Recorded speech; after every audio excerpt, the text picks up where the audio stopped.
নমস্কার বন্ধুরা, সোমা কিচেনে আপনাদের সবাইকে স্বাগত। আজকে আবারও একটা নতুন রেসিপি নিয়ে আপনাদের সামনে চলে এসেছি। শীতের এই টাটকা ফুলকপি দিয়ে আজকে রুই মাছের একদম হালকা পাতলা একটা ঝোল বানাবো। শীতের সময় এই রেসিপিটা খেতে কিন্তু অসাধারণ স্বাদের হয়ে থাকে। এই বাজার থেকে একটা ফুলকপি আনা হয়েছে, এই ফুলকপিটা দিয়ে মাছের ঝোলটা বানাবো। আর রেসিপিটা যদি আপনাদের ভালো লেগে থাকে তাহলে অবশ্যই লাইক, শেয়ার, কমেন্ট এবং সাবস্ক্রাইব করে আমার পাশে থাকবেন। তবে চলুন বেশি কথা না বাড়িয়ে রেসিপিটা শুরু করা যায়। ফুলকপিটা এরকম ডাঁটা থেকে ছাড়িয়ে নিয়েছি। দেখুন, এই ডাঁটাগুলো কিন্তু ফেলে দেবো না, এটাকেও একদিন একটা রেসিপি বানিয়ে আপনাদের সঙ্গে শেয়ার করব। এবার এখান থেকে ফুল কেটে নেব। দেখুন, এরকম একটা একটা করে ফুল কেটে নেব।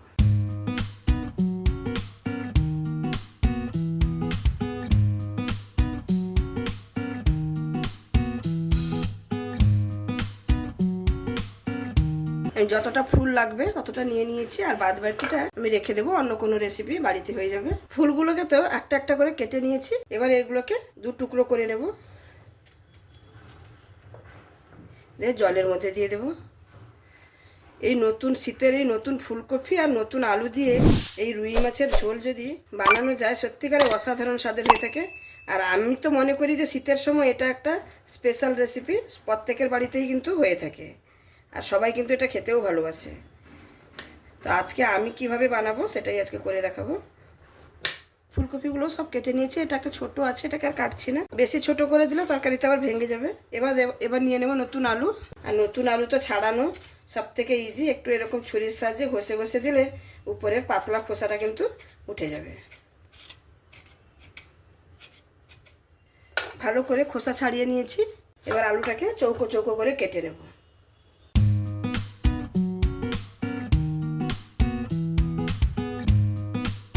এরকমভাবে আলুগুলোকে কেটে নেব। সমস্ত কাটাকুটি হয়ে গেল। এবার আমি রান্নার কাছে চলে যাব। এখানে রান্নার জন্য একটা কড়াই বসিয়ে নিয়েছি। কড়াইতে প্রথমে তেল দিয়ে দেবো মাছটা ভেজে নেওয়ার জন্য। কড়াইটা আমার সুন্দরভাবে গরম হয়ে গেছে। মাছে আমি হলুদ আর লবণ এরকমভাবে মাখিয়ে নিয়েছি, আপনাদের দেখানো হয়নি। এখানে আমি মাছের মাথাও নিয়েছি। আমার বাড়িতে একটু মাছের মাথা খেতে ভালোবাসে, এই জন্য আমার দেখুন এত বড় বড় সাইজের মাছের মাথা কেটে নিয়ে এসছে। মাথা খেতে ভীষণই পছন্দ করে। আর এখানে তো পুকুরের মাছ পাওয়া যায় না, বাজার থেকে কিনে খাওয়া। কালকে এই রুই মাছটা নিয়ে এসে আমাকে বলছিল যে এরকমভাবে ফুলকপি আলু দিয়ে তাকে যেন মাছের মাথা দিয়ে ঝোল বানিয়ে খাওয়াবে। সেই জন্য আজকে সেটা বানাচ্ছি, এরা আপনাদের সঙ্গে একটু শেয়ার করব। মাছের মাথাটাকে একদম সুন্দরভাবে লাল লাল করে ভেজে নেব। মাছের মাথাটাকে ভালো করে উল্টে পাল্টে একদম লাল লাল করে ভেজে নিয়েছি। দেখুন, দুটো মাথাই একদম সুন্দর লাল লাল করে ভেজে নিয়েছি। এবার তুলে নেব। এবার বাদ বাকি মাছগুলো আমি সেম ভাবে ভেজে নেব লাল লাল করে।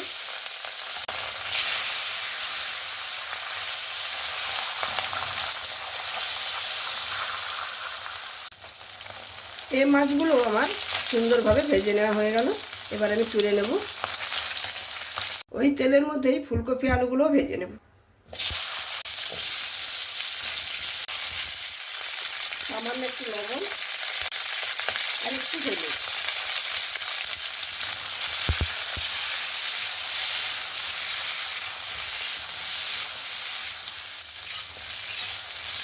ফুলকপি আর আলুটা সুন্দরভাবে ভেজে নিয়েছি। এবার তুলে নেব। এবার আমি রান্নাটা করে নেব। রান্নার জন্য পরিমাণ মতন তেল দিয়ে দেব। তেল তো গরম হয়ে গেছে। এবার ফোড়নে দিয়ে দেব গোটা জিরে আর একটা তেজপাতা। ফোড়নটা সুন্দরভাবে ভাজা হয়ে গেছে। এবার আমি পেঁয়াজ কুচি,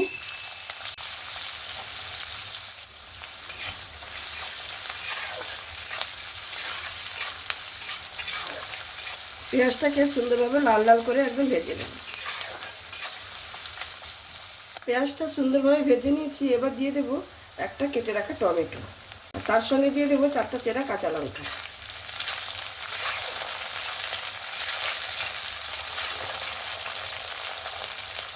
আর সামান্য একটু লবণ দিয়ে দেবো, তাতে করে কি হবে, টমেটোটা তাড়াতাড়ি নরম হয়ে যাবে।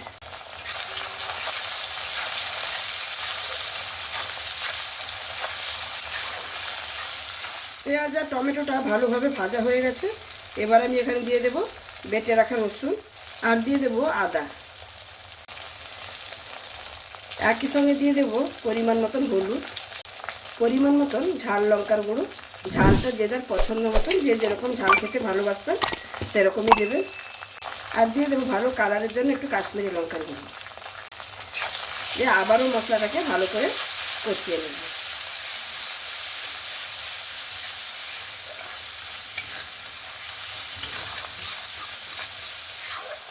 মশলাটা যাতে বেশি পুড়ে না যায় তার জন্য একটু মশলা ধোয়া জল দিয়ে দেবো।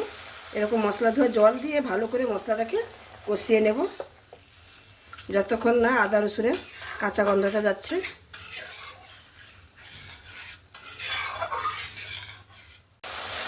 মশলা ধোয়া জলটা দিয়ে মশলাটাকে ভালোভাবে কষিয়ে নিয়েছি। দেখুন মশলা থেকে সুন্দরভাবে তেল ছাড়তে শুরু করেছে আর মশলার কালারটা কত সুন্দর এসছে দেখুন।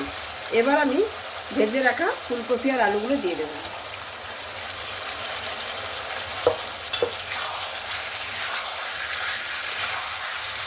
দিয়ে ভালো করে মশলার সঙ্গে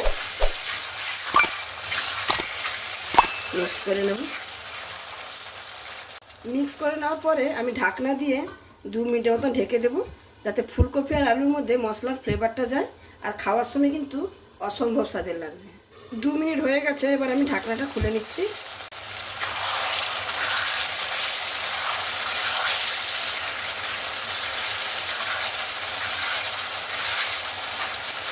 আবারও একবার নাড়াচাড়া করে দিলাম ভালোভাবে নাড়াচাড়া করে নেওয়ার পরে আলু আর ফুলকপিটাকে ভালোভাবে মশলার সঙ্গে কষিয়ে নিয়েছি। এবার আমি পরিমাণ মতন জল দিয়ে দেব।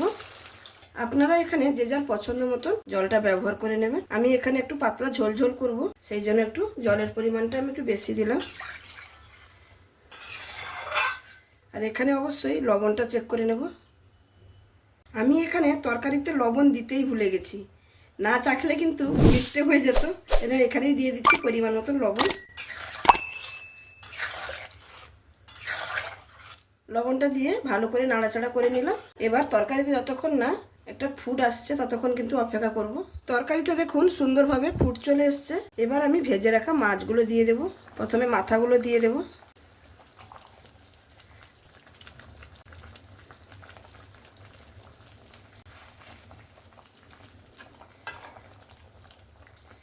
আমার এই রেসিপিটা যদি এই পর্যন্ত আপনাদের ভালো লেগে থাকে তাহলে অবশ্যই লাইক, শেয়ার, কমেন্ট এবং সাবস্ক্রাইব করে আমার পাশে থাকবেন আর বন্ধু বান্ধবদের সঙ্গেও শেয়ার করবেন। দেখুন মাছটা দিয়ে ভালো করে আমি একটু জুসের মধ্যে ঢুকিয়ে দিয়েছি। এবার আমি ঢাকা দিয়ে দেব 10 মিনিটের জন্য। আলু আর ফুলকপিটাও সুন্দর সেদ্ধ হয়ে যাবে, রান্নাটাও কমপ্লিট হয়ে যাবে। 10 মিনিটের পরে আমি আবার ঢাকনাটা খুলে নিচ্ছি। রান্নাটা একদমই কমপ্লিট। ফুলকপি তো সেদ্ধ হয়ে গেছে, আলুও সুন্দরভাবে সেদ্ধ হয়ে গেছে।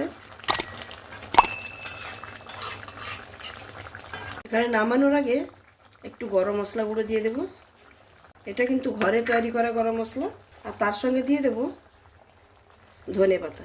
এই শীতের সিজনে ধনে পাতা বাজারে প্রচুর পরিমাণে পাওয়া যাচ্ছে আর এই রেসিপিটাতে ধনে পাতা খুবই ভালো লাগে। যখনই আপনারা এরকম রেসিপি কিছু বানাতে মন করবেন, বাজার থেকে ফুলকপি আর এরকম ধনে পাতা কিনে আনবেন। রেসিপিটা একদম কমপ্লিট। এবার আমি পরিবেশন করে দেখাচ্ছি।